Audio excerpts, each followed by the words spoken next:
Hi, I'm Chipman Martianrea Mabsin. I'm 18 years old and I'm from Santa Cruz Tinambak, Camarines Sur. My hobbies is playing basketball and Mobile Legends. Also, I love singing and dancing. My course is Bachelor of Science Marine Engineering, first year, section 1B11.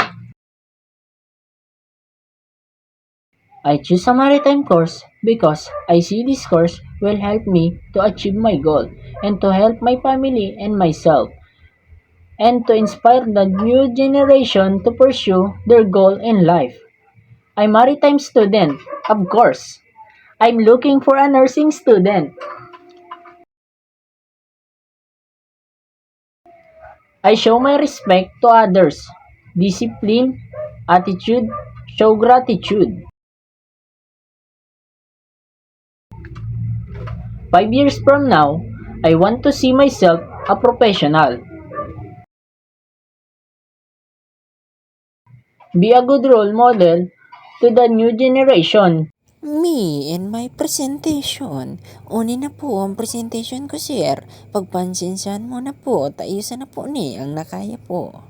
Salamatan pong maray.